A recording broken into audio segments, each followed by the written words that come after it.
നമസ്കാരം. പിണറായി വിജയൻ മുഖ്യമന്ത്രി ആയിരുന്ന കാലത്ത് പോലീസ് സേന രാജാവിനേക്കാൾ വലിയ രാജഭക്തി കാണിച്ചിരുന്നു. പിണറായി വിജയനെ സുഖിപ്പിച്ച് നിർത്തുക, അദ്ദേഹത്തിന് എല്ലാ സൗകര്യങ്ങളും ചെയ്തു കൊടുക്കുക, അദ്ദേഹം ഒരു രാജാവാണ് എന്ന് സ്വയം ചിന്തിക്കുന്ന തരത്തിൽ സാഹചര്യം ഒരുക്കി കൊടുക്കുക എന്നതായിരുന്നു പോലീസിൻ്റെ പണി. പിണറായി വിജയൻ എതിരെ പോയാലും വലിയ പോലീസ് സന്നാഹമാണ്.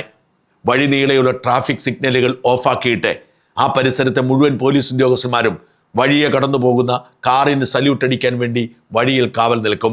മുഖ്യമന്ത്രി കടന്നു പോകുന്ന എല്ലാ ജംഗ്ഷനുകളിലും ഉന്നത പോലീസ് ഉദ്യോഗസ്ഥന്മാർ മുഖ്യമന്ത്രിയുടെ വഴിയിൽ തടസ്സമുണ്ടാവാതിരിക്കാൻ കാത്തു നിൽക്കും. അങ്ങനെ അധികാരം നന്നായി അനുഭവിച്ചാണ് പിണറായി വളർന്നതും ജനങ്ങളിൽ നിന്ന് അകന്ന് നാണം കെട്ട് പുറത്തുപോയതും. എന്നാൽ വി ഡി സതീശൻ മുഖ്യമന്ത്രി ആയതോടെ അത് മാറി.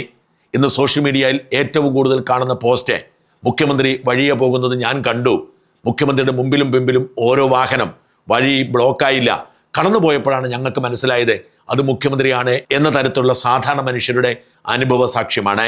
നോക്കുക, 1 രൂപ മുടക്കില്ലാത്ത ഒരു PR വർക്ക് ഈ നാട്ടിലെ സാധാരണ മനുഷ്യർ സതീശിന് വേണ്ടി ഏറ്റെടുക്കുന്നത് അകമ്പടി വാഹനങ്ങളുടെ ആഡംബരമില്ലാതെ സതീശൻ യാത്ര ചെയ്യുന്നത് കൊണ്ടാണ്. എന്നാൽ വി ഡി സതീശനെ കുഴിയിൽ ചാടിക്കാൻ പോലീസ് നിതാന്ത ജാഗ്രത പുലർത്തുന്നുണ്ട്.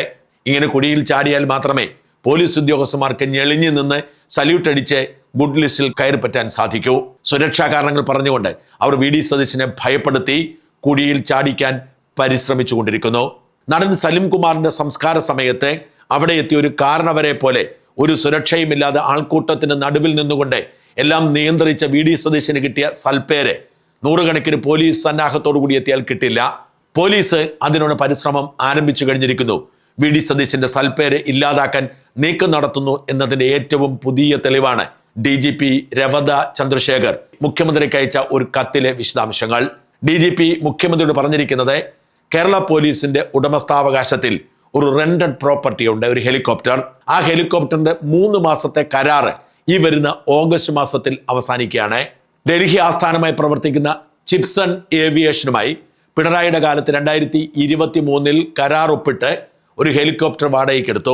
മുഖ്യമന്ത്രിക്ക് വല്ലപ്പോഴുമൊക്കെ യാത്ര ചെയ്യുക എന്നതാണ് ലക്ഷ്യമെങ്കിലും അത് പോലീസിന്റെ പേരിൽ എടുത്തിരിക്കുന്നത് അടിയന്തര സാഹചര്യങ്ങളിൽ ഉപയോഗിക്കാമെന്ന് പറഞ്ഞാണ്.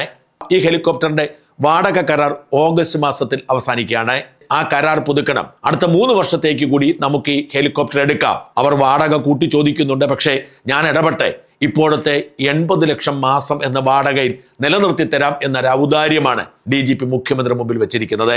നോക്കൂ, കഴിഞ്ഞ 3 വർഷമായി ഒരു മാസം 80 ലക്ഷം രൂപ വാടകയ്ക്കാണ് ചിപ്സൺ ഏവിയേഷന്റെ ഈ ഹെലികോപ്റ്റർ കേരള പോലീസ് വാടകയ്ക്ക് എടുത്തിരിക്കുന്നത്. ഈ ഹെലികോപ്റ്ററിൽ കയറി യാത്ര ചെയ്യാൻ പിണറായി വിജയൻ ആഗ്രഹിച്ചെങ്കിലും അതിനുശേഷം കാര്യമായ ദുരന്തങ്ങളൊന്നും ഉണ്ടായില്ല. 2018-ലെയും 20-ലെയും ഒക്കെ വെള്ളപ്പൊക്കം കണ്ട് കണ്ണുമഞ്ഞളിച്ച് പിണറായി ആ സമയത്തൊക്കെ ഇങ്ങനെ പ്രജയെ കാണാൻ വേണ്ടി ആകാശത്തു കൂടി ചുറ്റി സഞ്ചരിക്കാം എന്ന് കരുതി വാങ്ങിയതാണ്. പക്ഷേ കാര്യമായ ദുരന്തമൊന്നും ഉണ്ടായില്ല. അതുകൊണ്ട് തന്നെ പിണറായിക്ക് ആ ഹെലികോപ്റ്ററിൽ കയറാൻ കഴിഞ്ഞോ എന്ന് കണ്ടറിയണം. പക്ഷെ ഖജനാവിൽ നിന്ന് പ്രതിമാസം 80 ലക്ഷം രൂപ വീതമാണ് കൊടുത്തത്. ഈ 80 ലക്ഷം രൂപ എന്ന് വെച്ചാൽ 20 മണിക്കൂർ ഒരു മാസം പറക്കാനുള്ള തുകയാണ്. 20 മണിക്കൂറിൽ കൂടുതൽ പറന്നാൽ ഓരോ മണിക്കൂറിനും 90,000 രൂപ വീതം കൊടുക്കണം. ഈ ഹെലികോപ്റ്റർ വാടകയ്ക്ക് എടുക്കുമ്പോൾ അവരുടെ ചാലക്കുടിയിലെ പ്രെമിസസിൽ തന്നെ പാർക്ക് ചെയ്യണം എന്ന് കമ്പനി ആവശ്യപ്പെടുന്നു. അതല്ല, തിരുവനന്തപുരത്തേക്ക് കൊണ്ടുവരാൻ സർക്കാർ ആവശ്യപ്പെടുന്നു. അങ്ങനെയെങ്കിൽ കൂടുതൽ വാടക വേണമെന്ന് പറഞ്ഞ് വിവാദമായപ്പോൾ കമ്പനിക്ക് കീഴടങ്ങിയതാണ്. എത്ര കോടി രൂപ ഇതിനോടകം ഇതിനു വേണ്ടി മുടക്കിയിട്ടുണ്ടാവും. പ്രതിമാസം 80 ലക്ഷം രൂപ വീതം 3 വർഷമാണ് ഇത് ഉപയോഗിച്ചത്. ഇതിനു മുൻപ് 1ാം പിണറായി സർക്കാരിന്റെ കാലത്ത് മറ്റൊരു കമ്പനിയിൽ നിന്നും ഇതുപോലെ ഹെലികോപ്റ്റർ വാടകയ്ക്ക് എടുത്ത വകയിൽ ഖജനാവിന് നഷ്ടപ്പെട്ടത് 22 കോടി 21 ലക്ഷം രൂപയാണ്. ഏതാണ്ട് 50 കോടി രൂപ 2 കരാറുകളിലൂടെ സംസ്ഥാന സർക്കാർ ഖജനാവിന് മുടക്കിയിരിക്കുന്നു. എന്നാൽ ഈ ഹെലികോപ്റ്റർ ഉപയോഗിച്ചിട്ടുള്ള സമയം നമുക്കറിയാമോ? പിണറായി വിജയൻ 1-2 തവണ ആകാശത്തൂടെ പറന്നു പോകുന്നത് കൊണ്ട് 1 രൂപയുടെ ഗുണം പോലും മനുഷ്യർക്കുണ്ടായിട്ടില്ല. പിന്നെ 5-6 തവണ അവയവങ്ങളുമായി പറന്നു. അതിനുവേണ്ടിയാണോ ഖജനാവിൽ നിന്നും ഈ 50 കോടി രൂപ മുടക്കിയത്? ഇത്തരമൊരു ഹെലികോപ്റ്റർ ആവശ്യമാണെങ്കിൽ തീർച്ചയായും ഇത്തരം സാഹചര്യത്തിൽ വാടകയ്ക്കെടുക്കാൻ ഇത് ലഭ്യമാണ്. സംസ്ഥാനത്തൊരു ദുരന്ത പശ്ചാത്തലം ഉണ്ടായാൽ നേവിയും എയർഫോഴ്സും ഒക്കെ രംഗത്തിറങ്ങും. അവർക്ക് വാടക കൊടുത്താൽ മാത്രം മതി. അതല്ല, മറ്റെന്തെങ്കിലും ആവശ്യമുണ്ടെങ്കിൽ സ്വകാര്യ ഹെലികോപ്റ്ററുകൾ ലഭ്യമാണ്. 1 ലക്ഷം രൂപ മുതൽ 3 ലക്ഷം രൂപ വരെ മാത്രമേ ഇവയ്ക്ക് 1 മണിക്കൂറിന് വാടകയുള്ളൂ. 2 സീറ്റുള്ള ഹെലികോപ്റ്റർ ആണെങ്കിൽ 1 ലക്ഷം രൂപ വാടകയ്ക്ക് കിട്ടും. അതിന് മുകളിലേക്ക് സീറ്റ് എണ്ണം കൂടുമ്പോൾ എന്ന് വെച്ചാൽ അടിയന്തര സാഹചര്യം ഉണ്ടായാൽ 1-2 ലക്ഷം രൂപ മുടക്കി ഒരു ഹെലികോപ്റ്റർ വാടകയ്ക്ക് എടുക്കാം എന്നിരിക്കവെയാണ് ഒരു മാസം 80 ലക്ഷം രൂപ വീതം ഒരിക്കലും ഉപയോഗിക്കാത്ത ഒരു ഹെലികോപ്റ്ററിന് കൊടുത്തുകൊണ്ടിരിക്കുന്നത്. ഇനി പോട്ടെ, ഒരു ഹെലികോപ്റ്റർ വാങ്ങാൻ തീരുമാനിച്ചാലോ 3-4 കോടി രൂപ കൊടുത്താൽ ഒരു സാധാരണ ഹെലികോപ്റ്റർ വാങ്ങാം. ഇനി അതല്ല, വലിയ ആഡംബര ഹെലികോപ്റ്റർ വേണമെന്ന് കരുതുക, 30-40 കോടി രൂപ കൊടുത്താൽ വാങ്ങാൻ കഴിയും. അതിനൊരു കുഴപ്പമുണ്ട്, ലൈസൻസും സംരക്ഷണവും പൈലറ്റും ഒക്കെ ആയി ഒരുപാട് ചെലവുണ്ട്. വാസ്തവത്തിൽ കേരളത്തിൽ അങ്ങനെ ഒരു ഹെലികോപ്റ്ററിന്റെ ആവശ്യമേ ഇല്ല. വാടകയ്ക്ക് ആവശ്യമുള്ളപ്പോൾ കൊടുക്കാൻ ഇഷ്ടം പോലെ സ്വകാര്യ ഹെലികോപ്റ്റർ കമ്പനികൾ രാജ്യത്തുണ്ട്.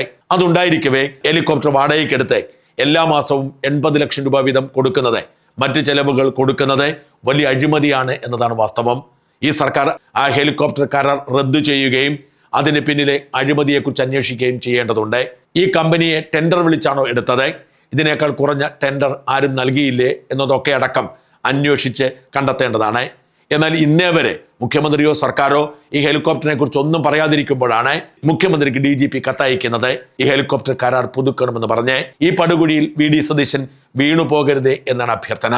ആദ്യം തന്നെ ഇതിന്റെ പിന്നിലെ ദുഷ്ടലാക്ക് തിരിച്ചറിയണം. ഈ ഹെലികോപ്റ്റർ കരാർ പുതുക്കിയാൽ ഇതുവരെ VD സതീശൻ ഉണ്ടാക്കിയ സൽപ്പേര് മുഴുവൻ ഇല്ലാതാകും. മറ്റൊരു കാര്യം കൂടിയുണ്ട്, ഇതിനെ ന്യായീകരിക്കേണ്ട ബാധ്യത സർക്കാരിനുണ്ടാവും.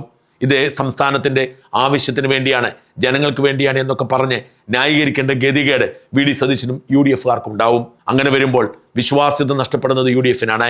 പിണറായി ഇത് തന്നെയാണ് പറഞ്ഞിരുന്നത്. അന്ന് പിണറായി ദൂർത്തടിക്കുകയാണ് എന്ന് പറഞ്ഞ് ക്യാമ്പയിൻ ചെയ്തവർ ഇന്ന് അങ്ങനെ ഒരു ന്യായീകരണ രംഗത്തെത്തിയാൽ നഷ്ടപ്പെടുന്നത് UDF-ന്റെയും VD സതീശന്റെയും ഇമേജ് മാത്രമല്ല, വീണ്ടെടുക്കുന്നത് പിണറായിയുടെ നഷ്ടപ്പെട്ട ഇമേജ് കൂടിയാവും. ഇത്തരത്തിലാണ് പിണറായിയെ കുറ്റപ്പെടുത്തിയത്, നുണ പറഞ്ഞത് എന്ന തരത്തിൽ സൈബർ സഖാക്കൾ രംഗത്തെത്തും. അതുകൊണ്ട് രണ്ടാമതൊന്നും ആലോചിക്കാതെ ഈ കരാർ റദ്ദാക്കുകയും ഇനി ഇങ്ങനൊരു പരിപാടിക്ക് ഞങ്ങളെ കിട്ടില്ല എന്ന് പറഞ്ഞ് ഇതിന് പിന്നിലെ അഴിമതിക്കെതിരെ പൊട്ടിത്തെറിക്കുകയും ചെയ്തു വേണം VD സതീശൻ ഇരട്ടച്ചങ്ക് തെളിയിക്കാൻ. ഇതൊരു അഴിമതിയായിരുന്നു, തട്ടിപ്പായിരുന്നു. ആ അഴിമതിക്കും തട്ടിപ്പിനും UDF കൂട്ടുനിൽക്കില്ല. അതുകൊണ്ട് ആ കരാർ നേരത്തെ റദ്ദാക്കാൻ പറ്റുമെങ്കിൽ റദ്ദാക്കൂ.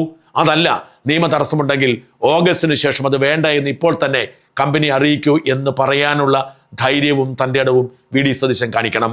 VD സതീശൻ നമ്മൾ പ്രതീക്ഷിക്കുന്നത് അതാണ്. അല്ലാതെ DGP പറഞ്ഞ വാക്ക് കേട്ട് ആ കുഴിയിലേക്ക് എടുത്തു ചാടുന്ന VD സതീശനെ സങ്കല്പിക്കാൻ പോലും നമുക്ക് കഴിയില്ല.